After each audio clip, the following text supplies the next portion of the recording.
for the president. Whitewater brought down several of the Clinton friends in Arkansas. But the biggest bombshell came in what should have been the president's finest hour. The administration was rocked by a sex scandal during the Democratic National Convention. The president's chief campaign advisor, Dick Morris, resigned after reports he was having a relationship with a prostitute. An administration spokesman had the president's reaction. Dick Morris is my friend, and he is a superb political strategist. I am and always will be grateful for the great contributions he has made to my campaigns. Morris had ties to the president going back to their days in Arkansas, and he often bragged about their relationship. The president and I are about the same age, that we share many of the same values. Ironically, it was Morris who pushed family values during Clinton's re-election campaign. For the first time in history, a First Lady was forced to testify before a federal grand jury under oath. Hillary Rodham Clinton was asked about charges of obstruction of justice at the White House, where Whitewater investigators were trying to get their hands on records from the First Lady's former Arkansas law firm. As she entered the hearing, Mrs. Clinton met with reporters. I am happy to answer the grand jury's questions and look forward to telling them everything I know, with the hope that it will help them in their investigation. Just 2 months later, Mrs. Clinton ended up in the middle of another controversy known as Travelgate. She denied ordering that 7 employees at the White House Travel Office be fired for alleged wrongdoings. The administration suffered another blow. Ron Brown was leading a contingent of American business leaders on a trip to Europe when his plane crashed in Croatia. He was remembered as a skilled leader. Even if the worst materializes, America is a better place because of his vision. Ron Brown had become the first black ever to head a major political party. As Democratic chairman in 1992, it was Brown who steered Bill Clinton toward family values and the White House. By working together, we're going to ride our values back into the White House in 1992. As his reward, Brown was named Secretary of Commerce because of his ability to make deals. Ironically, it was that trait that prompted an investigation into Brown's personal business dealings. Brown is survived by a wife and 2 children.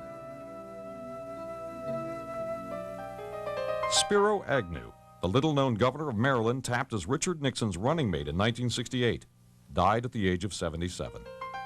Agnew was forced to resign in disgrace during his second term after pleading no contest to tax evasion. One of his last public appearances came at Nixon's funeral in 1994, even though the two hadn't spoken in 20 years. Well, it is rather strange to find oneself the focus of so much attention. Our fascination with the Kennedy White House years continued. And in 1996, we were given a chance to own some mementos. 2 years after Jackie's death, the Kennedy estate was put up for auction. The interest was incredible. We have handled the Duchess of Windsor sale, the Andy Warhol sale, the Greta Garbo sale, all of which were wonderful auctions, but in terms of public interest, this far eclipses anything we've ever done before. Nearly 6,000 personal articles, many of them from the days in the White House, were put up for sale. 40,000 people lined up to get a look at the estate. She's lived an incredible, amazing life. Some fascinating things have happened to her, and this is our way of looking into that life. Looking at the elegance, glamour, you know, everything a woman would want to be, Jackie. From jewelry to presidential golf clubs to the desk JFK used to sign the 1962 Nuclear Test Ban Treaty, items were swooped up at astounding prices. When the bidding ended 4 days later, more than $34 million was raised. Much of it turned over to charities. For the people in the Northeast, the coming winter is picking up right where the last one ended. When Images of 1996 continues, we'll take a look at what some people say was the worst blizzard this century.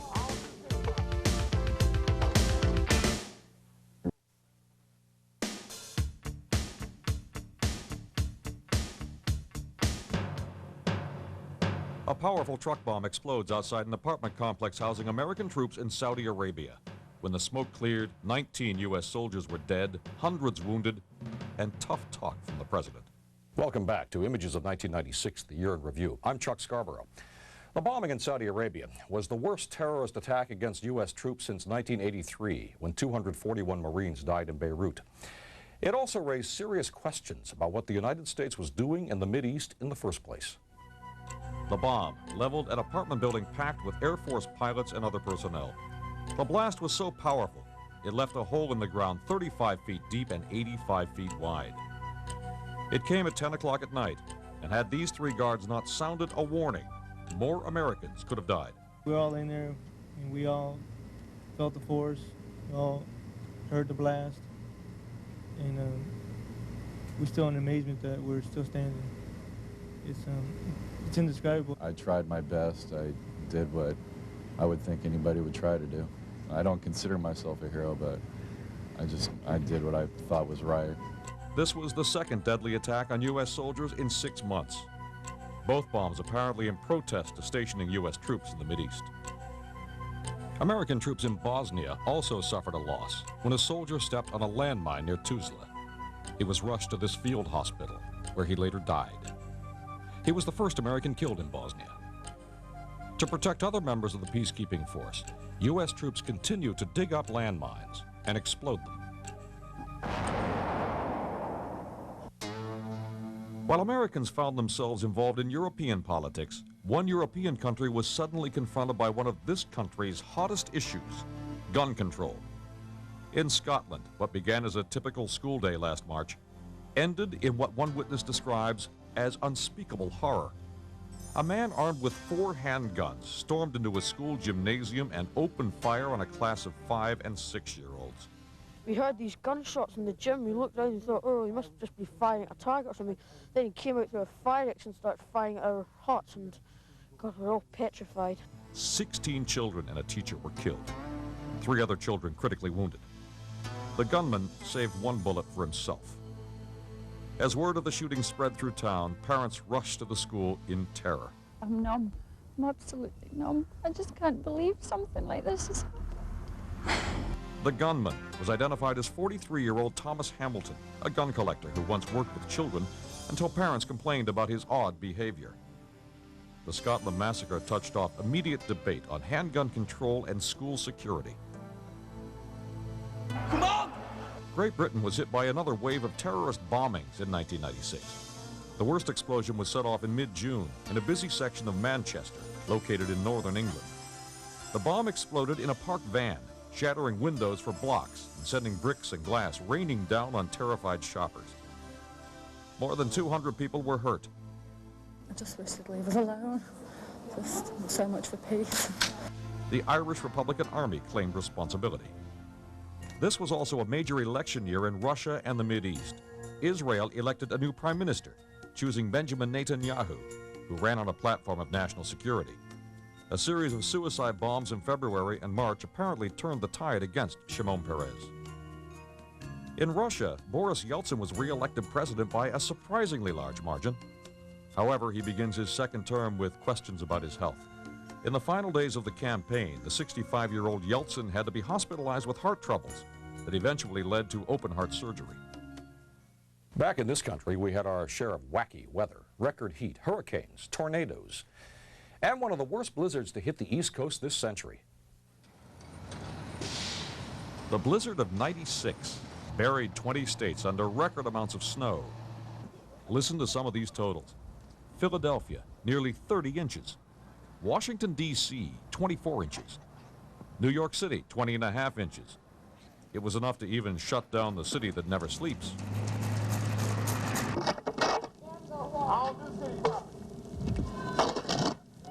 The blizzard shut down the federal government just as workers returned from a holiday break.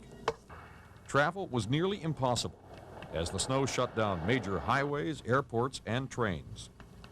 About the only people going anywhere were those who went over the snow instead of trying to go through it. The worst hurricane of the season slammed into North Carolina on the night of September 5th. Hurricane Fran carried winds nearing 120 miles an hour, battering the Carolinas, Virginia, and West Virginia. More than a dozen people were killed, thousands of homes were destroyed, and more than 1 million people left without power at some point. When Images of 1996 continues, we'll look at the movies that made this a year like no other in Hollywood.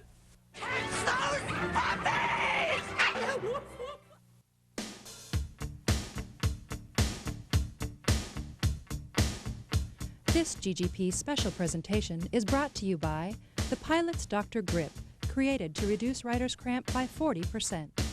Welcome back to Images of 1996, the year in review. I'm Chuck Scarborough. For Hollywood movie studios, 1996 was a mixed bag. There were blockbusters that set box office records, but star salaries continued to soar. There were movies that touched a nerve, and movies that had us on the edge of our seats. I really don't think they flew 90 billion light years to start a fight. While Will Smith and Jeff Goldblum were joining forces to fight off an alien invasion, Independence Day was annihilating the competition at the box office. Let's just get there as quickly as possible. What's the rush, Mom? Think we'll get to Washington and won't be there? The action movie of the summer opened over the 4th of July weekend. By the time most of us returned to work on Monday, Independence Day was well on its way to the best opening week in movie history, and quickly becoming one of the most popular movies of all time. Independence Day was only the beginning. Today, we celebrate our Independence Day. You've never seen me very upset. The summer of 1996 bombarded moviegoers with action-adventure hits. Tom Cruise waived his normal fee as actor and producer for a percentage of profits in the summer smash Mission Impossible. It's a decision that reportedly earned Cruise more than $60 million. I have your son. Give me $2 million, or you'll never see him again. Thanksgiving is traditionally a time when Hollywood releases its second wave of blockbusters. This year was no exception. Ransom, starring Mel Gibson as a man whose son is kidnapped. Red alert! All hands to battle stations! And Star Trek First Contact, featuring the cast of the Next Generation TV series, taking on its feared nemesis, the Borg. But action movies weren't the only draw of 1996. Families flocked to Disney's remake of 101 Dalmatians. In fact, during the 5-day holiday, it became the biggest moneymaker ever released over Thanksgiving. He brought her to my son's bar mitzvah. Is she a gift? One of the surprise hits of 1996 struck a chord with women. First Wives Club stars Bette Midler, Diane Keaton, and Goldie Hawn as ex-wives who don't get mad, they get even. It didn't take long for First Wives Club to sell more tickets than any so-called women's movie in history. Don't cry for me,